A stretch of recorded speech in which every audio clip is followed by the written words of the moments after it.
Everyone, आज मैं maths का पार्ट लूंगी जो कि हमारा बीएमएस में बिजनेस मैथमेटिक्स एंड स्टैट्स में आता है और ये हमारे सारे के सारे DOSL और NCVAT के सारे स्टूडेंट्स को काफ़ी हेल्प करेगा। और मैं मैथ्स से स्टार्ट करती हूँ। मैथ्स में मैंने टॉपिक लिया है स्टार्टिंग में मैट्रिसेस। हम मैट्रिसेस से अपना टॉपिक स्टार्ट करते हैं। मैट्रिसेस क्या होता है? मैट्रिसेस एक हमारे पास, ठीक है, ऑर्डर्ड रेक्टेंगुलर एरो, एक रेक्टेंगुलर हमारे पास एक फ्रेम होगा, ठीक है, एक रेक्टेंगुलर हमारे पास एरे है ऑफ नंबर ऑफ नंबर्स। देखिए मैं थोड़ा बहुत शॉर्ट में भी बोलूँगी कि ताकि आप लोगों को समझ में आ जाएगा, इतना भी शॉर्ट नहीं है। एक हमारे पास रेक्टेंगुलर एरे है। क्या मतलब है इस रेक्टेंगुलर एरे का? इस रेक्टेंगुलर एरे का मतलब है एक मैट्रिसेस हैविंग, क्योंकि आपके पास रेक्टेंगल है, रेक्टेंगल में हमारे पास क्या होगा? रोज होंगी और हमारे पास क्या होगा? कॉलम्स होते हैं, राइट। एक जिस वे से हमारे पास रेक्टेंगल में रोज हैं, कॉलम्स हैं, उसी तरीके से हमारे पास एक मैट्रिक्स फ्रेम होती है। वो मैट्रिक्स हमारे पास क्या है? एक ऑर्डर्ड, देखिए आगे, ऑर्डर्ड एक रेक्टेंगुलर एरे है, ठीक है। और आपके पास जिसके अंदर मैट्रिसेस में हमारे पास क्या होगा? Having rows and the column. सिमिलरली जिस तरीके से हमारे पास रेक्टेंगल में होता है, हमारे पास मैट्रिसेस में भी रोज एंड कॉलम्स होंगी। मैं एक हमारे पास मैट्रिस है कि मैंने सिंपल इस शेप में हमें कि जैसे मेरे पास A है, मेरे पास ये रोज नंबर 1 R1, ठीक है, R2 R3, हम इसे सो ऑन इतने भी एक्सटेंड कर सकते हैं। और these are the our column C1 C2 C3, इसे भी मैं सो ऑन तक एक्सटेंड कर सकती हूँ। हमारे पास जितनी भी सारी है मैट्रिक्स है, उसकी जो है हमारे पास n multiply by the n, इस टाइप में ये हमारे पास फ्रेम होती है। ये हमारे पास मैट्रिक्स का ये ऑर्डर्ड होगा। क्लियर? हमारे पास जो हमारी मैट्रिक्स है, ये हमारे मैट्रिक्स का क्या बना? ये हमारे मैट्रिक्स का ऑर्डर बना, ठीक है। तो इसका मतलब है कि हमारे पास कोई भी हम एक रेक्टेंगुलर के शेप में या फिर कोई भी हमारे पास एक रेक्टेंगुलर के जैसी हम एक m multiply by n order के मैट्रिक्स को फ्रेम कर सकते हैं। चलिए मैं एक बार एक एग्जांपल ले लेती हूँ, ठीक है। मान लीजिए कि हमारे पास नंबर ऑफ मेन हैं, ठीक है, 30, 25 से 27, first side, second side and then third side. और ये हमारे पास यहाँ पे नंबर ऑफ वुमेन है 25, 31, 26। अगर आपसे क्वेश्चन में कहा जाता है कि आपको मैट्रिक्स फ्रेम करनी है, कौन से ऑर्डर की आपको मैट्रिक्स फ्रेम करनी है? 3 मल्टीप्लाई बाय 2 ऑर्डर की अगर आपको एक मैट्रिक्स फ्रेम करनी है, तो ये तो बिल्कुल सिंपल है कि लाइक आपके पास क्या है? 3 क्या है आपके पास? ये आपके पास नंबर ऑफ रोज हैं। 2 क्या है? फर्स्ट आपको रिप्रेजेंट करती है आपकी रोज, सेकेंड आपको क्या रिप्रेजेंट करती है? आपकी कॉलम रिप्रेजेंट करती है। तो ये आपके पास R1, R2, R3, ये आपके पास नंबर ऑफ सारी के सारी रोज हो गई हैं, ठीक है। और ये आपके पास C1, C2, ये आपके पास क्या है? कॉलम्स हैं। A आपकी मैट्रिक्स फ्रेम हो जाएगी 30, ठीक है, 25, 27,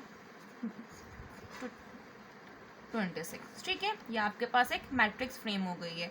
या आप इसका अपोजिट भी देख सकते हैं कि अगर हमें और इसी तरीके से मैट्रिक्स की मुझे 3/3 की फ्रेम करनी है या मुझे 2/2 की मैट्रिक्स को फ्रेम करना है, तो आपको डाटा के अकॉर्डिंग आप अपने मैट्रिक्स फ्रेम कर सकते हैं। एक्चुअल में ये जो ईच एलिमेंट है मैट्रिक्स में, ये क्या चीज़ रिप्रेजेंट करते हैं? ये जो हर एलिमेंट है मैट्रिक्स में, ये क्या रिप्रेजेंट करता है? जैसे मान लीजिए कि मैंने इस एलिमेंट को A से नोटिफाई किया है, I, क्योंकि सबसे स्टार्टिंग में आपके पास क्या आएगा? रोज आएंगे, तो मैंने इसको I से बोल दिया, ठीक है। और ये आपके पास क्या है? J है। ये जो आपके पास है, ये क्या है? First row, second row, third row, तो A1। और ये आपके पास कॉलम भी 1 है, तो कितना हो गया इसका? A11। ये क्या है? A12, देन A2, क्योंकि आपके पास ये रो 1 है, ये रो 2 है आपके पास, ठीक है। तो ये लेकिन कॉलम क्या है आपके पास? 1 है। रिप्रेजेंटिंग योर 2, ठीक है, and then this is your 2। तो ये आपके पास रो 1 है, ठीक है।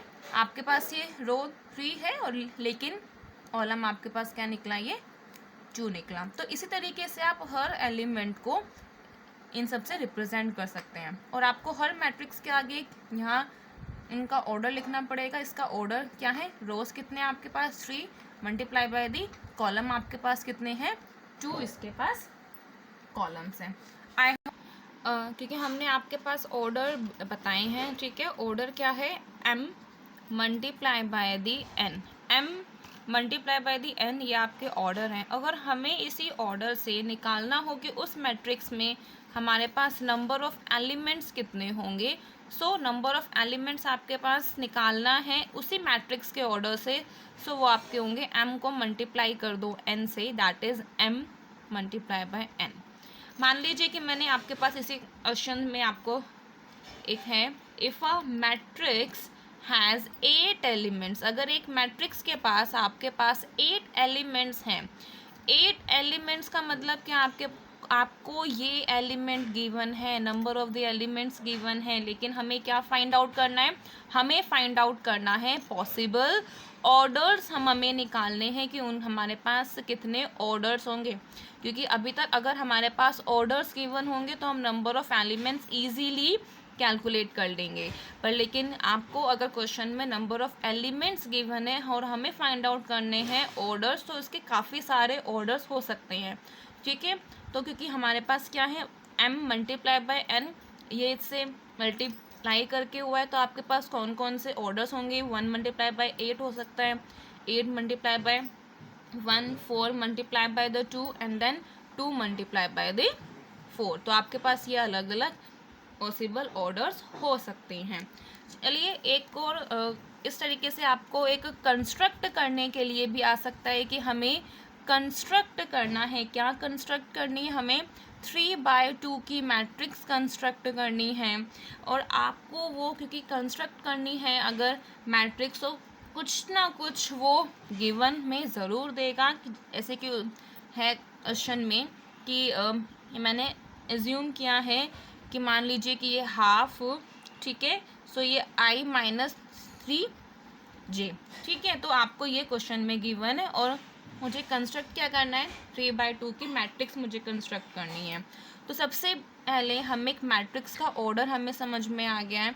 क्या ऑर्डर है कि हमारे पास रोज़ कितनी है, 3 रोज़ हैं, ठीक है। तो रोज़ कितनी है, ये 1 रो, 2 रो एंड देन 3 रो, लेकिन हमारे पास कॉलम कितने हैं, 2 हैं, तो 1, ठीक है।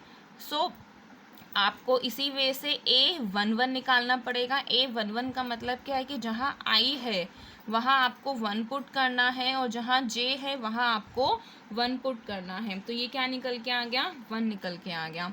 सिमिलरली आपने ऐसे ही 2 1 निकाल दिया, तो 2 1 निकालने के लिए जहाँ I है वहाँ आपको ये पुट करना है और यहाँ आपने इसको J की जगह 1 पुट कर दिया, ठीक है। तो आपको इसी वे से इन सब की कैलकुलेशन करनी है। आप इन सभी के इसी तरीके से सभी की कैलकुलेशन कर सकते हैं। सो मैंने ऑलरेडी इसकी कैलकुलेशन की हुई थी, तो मैं आपको ये फ्रेम करके बता देती हूँ। तो हम आपका जो आंसर है ये आंसर कैलकुलेट करके निकलेगा, ठीक है। सो ये आपके पास एक मैट्रिक्स फ्रेम हो चुकी है। आई होप आप सभी को अभी तक मैट्रिक्स क्या है, मैट्रिक्स के कौन कौन से कंसेप्ट हैं, मैट्रिक्स का कौन कौन सा हमें उसको किस तरीके से कंस्ट्रक्ट करना है, एक्चुअल में मैट्रिक्स क्या है ये, और ये बहुत इजी ही कंसेप्ट है और आपको बहुत अच्छा ये मैंने आसानी से